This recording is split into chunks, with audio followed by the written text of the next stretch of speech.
সকাল বন্ধুরা। তো এখন বেলা হচ্ছে 10:30 বাজে। তো চলো আমি আজকে কী কী রান্না করব তোমাদের সাথে সেটাও শেয়ার করবো, আর কী রান্না করে তোমাদেরকে দেখাবো সেটাও শেয়ার করবো। তো চলো এখানে রান্না করব আজকে, তোমাদের সাথে রান্না করে দেখাবো হচ্ছে তোমার হচ্ছে মসুর ডালের বড়া করব, তাকে দিয়ে আলু দিয়ে ঝাল করব। এ দেখো মসুর ডালটা ধুয়ে আর হচ্ছে ভিজিয়ে রাখা ছিল প্রায় 2-3 ঘন্টা, তাকে হচ্ছে ধুয়ে মিক্সিতে নিয়ে নিয়েছি, আজকে শিলে বাটবো না। আর এখানে আলু নিয়ে নিয়েছি সেদ্ধ করে রাখা, একটা ছোট্ট আলু নিয়েছি সেদ্ধ করে রাখা। তো তোমাদের পরিমাণটা তোমরা যেমন পারবে সেরকম নেবে আর কি। তো এটা করে নিয়েছি, আর এখানে মশলা পিষে নিয়েছি, সর্ষে, জিরে, শুকনো লঙ্কা আর হচ্ছে পোস্ত, 3টে বেটে নিয়েছি। আর চলো তাহলে মিক্সিতে এটা বেটে নিয়ে তোমাদেরকে দেখাচ্ছি। আর আজকে আমাদের রান্না হচ্ছে দেখো, এই যে ছোট্ট ছোট্ট, শীতকালে তো নতুন নতুন আলু জানো তোমরা সবাই, খেতে খুব সুন্দর লাগে। এই শীতকালে খসা আলুকে সেদ্ধ করে লবণ দিয়ে সেদ্ধ করে নিয়েছিলাম, দিয়ে তাকে হচ্ছে পোস্ত ছড়িয়ে ভাজা করেছি। আর এখানে 2-3 রকমের হচ্ছে শাককে সেদ্ধ করে তোমার হচ্ছে আজকে আমাদের সোমবার নিরামিষ, কাঁচা লঙ্কা বেশি করে দিয়ে ঝাল ঝাল ভাজা হয়েছে। আর এখানে দেখো লাউ ডাঁটা পোস্ত হয়েছে। তো আমাদের এই রান্নাগুলো হচ্ছে আপাতত। তো চলো তাহলে মসুর ডালটা বেটে নিই। কড়াতে তেলটা দিয়ে দিয়েছি, তেলটা গরম হয়ে গেছে। আর তার মধ্যে আমি আলুগুলো ভেজে নেব। আলু তো সেদ্ধ করা আছে, আপনাদেরকে বলেছি, ভেজে নেবো একটু লবণ আর হলুদ দিয়ে ভেজে নেবো। দেখো লবণ দিয়ে দিলাম অল্প করে, আর অল্প করে একটু হলুদ দিয়ে দিলাম। হলুদটা বেশি দেবো না, বেশি দিলে হচ্ছে খুব লাল হয়ে যায়, এর জন্য বেশি দেবো না, অল্পই দেবো। এটা ভাজা হোক, আলুটা ভাজা হোক।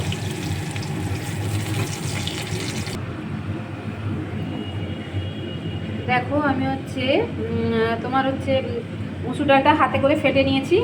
এবার আমি তোমার হচ্ছে এর মধ্যে লবণ দিয়ে, এটা ভালো লবণ দিয়েছি, দিয়ে হচ্ছে এটা আমি ফেটে নিয়েছি। তো চলো এটা আমি কড়াতে তেল গরম হয়ে গেছে, এবার আমি আলুটা তুলে নিই, আলুটাও ভাজা হয়ে গেছে, তারপর আমি এটা কড়াতে দিয়ে দেবো। দেখো আলুটা ভাজা হয়ে গেছে কিন্তু। হ্যাঁ, এবার আমি আলুটা তুলে দেবো। আজকে আসলে আমার ভিডিওটা করার কেউ নেই, আমি একাই ফোন ধরে ধরে করছি আর কি। তো চলো তাহলে আমি আলুটা তুলে নিই।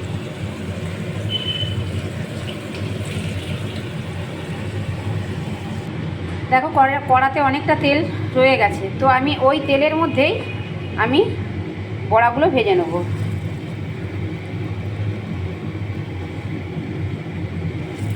যত ডাল ফাটবে তত বড়াগুলো খুব নরম হবে।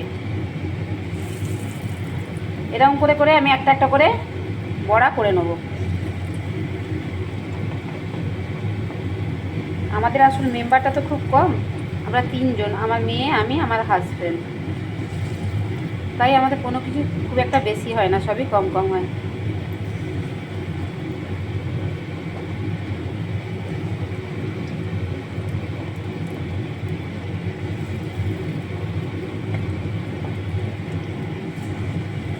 এটা দিয়ে দিলাম, এবার এটা ভাজা হবে। দেখো ডালের বড়াটা কতটা ফুলেছে, দেখো যেমন তুমি ফাটবে না, যত ফাটবে তত ডালের বড়াটা নরম হবে এবং এরকম ফুলে উঠবে।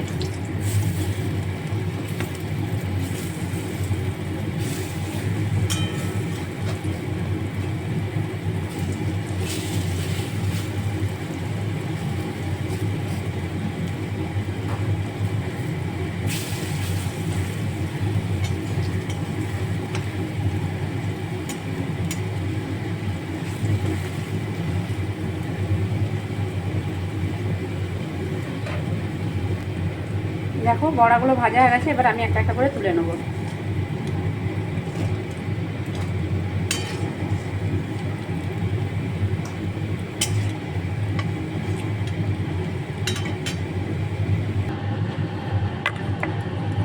ওই তেলের মধ্যে আমি আবার দিয়ে দেবো।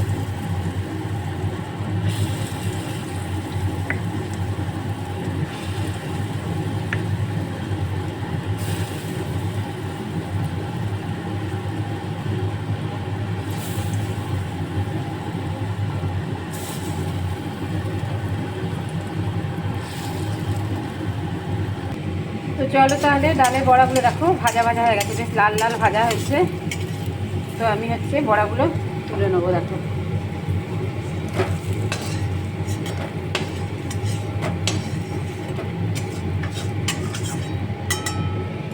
দেখো বড়াগুলো আমি তুলে নিয়েছি। এবার ওই তেলের কড়ার মধ্যে আমি আবার তেল দিয়ে দেবো।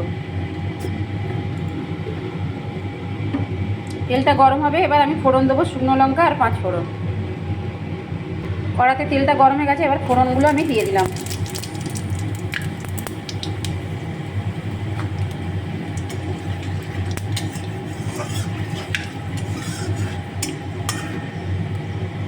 এবার আমি কড়ার মধ্যে টমেটো দিয়ে দিলাম।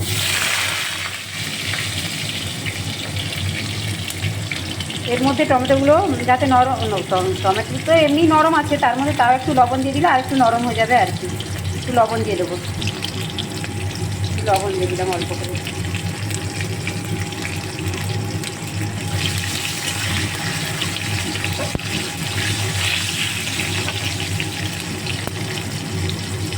এবার কী করবো বলো তো, এই যে মশলাটা বাটা ছিল, কী ছিল আমি প্রথমেই বলেছিলাম যে সর্ষে, জিরে আর পোস্ত, শুকনো লঙ্কা বাটা ছিল, এটা দিয়ে দিলাম।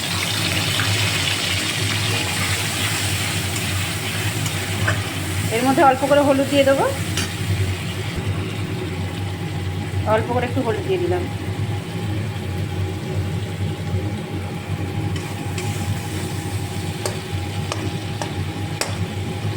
এবার যতক্ষণ আর তেলটা ছেড়ে ছেড়ে আসছে ততক্ষণ অবধি আমি নাড়াচাড়া করব। দেখো তেলটা কিন্তু ছেড়ে ছেড়ে এসেছে। এবার আমি এই যে আলু আর বড়াগুলো যে ভাজা ছিল এগুলো একসাথে দিয়ে দিলাম। তার সাথে ভালো করে এবার কষবো। অল্প একটু জল দিয়ে দিলাম, দিয়ে এবার ভালো করে কষবো।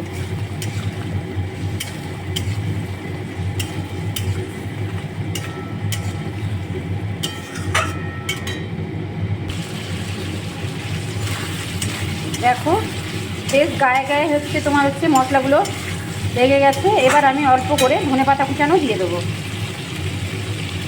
দিয়ে নাড়াচাড়া করবো করতে করতে তারপরে আমি জলটা দেবো।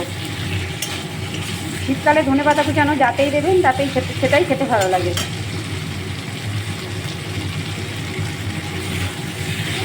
তাই না? শীতকালে ধনেপাতা সব রান্নাতে দিলে ভালো লাগে। এবার আমার মশলাটা কষা কষা হয়ে গেছে, এবার আমি জল দিয়ে দিলাম। জলটা কিন্তু পরিমাণ মতো দেবেন, কারণ হচ্ছে ডালের বড়া তো জল টানে, টেনে এবার ফুলে যাবে, যার জন্য জলটা পরিমাণ মতো। যদি মনে করেন মাখা মাখা করবেন তাহলে এটা ফুলতে যতটা লাগে সেরকম দেবেন, আর যদি মনে করেন যে একটু ঝোল ঝোল খাবেন তাহলে জলটা একটু দেবেন, কারণ যখনকে খেতে খাবেন তখনকে ডালের বড়াগুলো জলটা অ্যাবজর্ব করে নিয়েছে।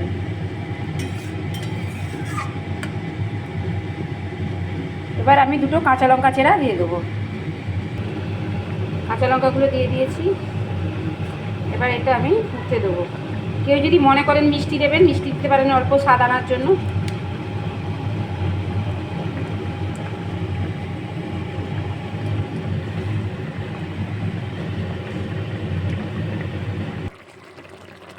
আমার কিন্তু রান্নাটা কমপ্লিট হয়ে গেছে, আমি আর মারবো না। আমার ঝোলটা এরকমই থাকবে, মাখা মাখা থাকবে, কারণ হচ্ছে এটা তো আবার টেনে নেবে। তো আমি এবার একটু ধনেপাতা কুচানো দেবো আর কাঁচা সর্ষের তেল দেবো, দিয়ে আমি নামাবো। ধনেপাতা কুচানো দিলাম আর একটু কাঁচা সর্ষের তেল দিয়ে দেবো, একটু কাঁচা সর্ষের তেল দিয়ে দিলাম, দিয়ে এবার গ্যাসটা বন্ধ করে দিলাম।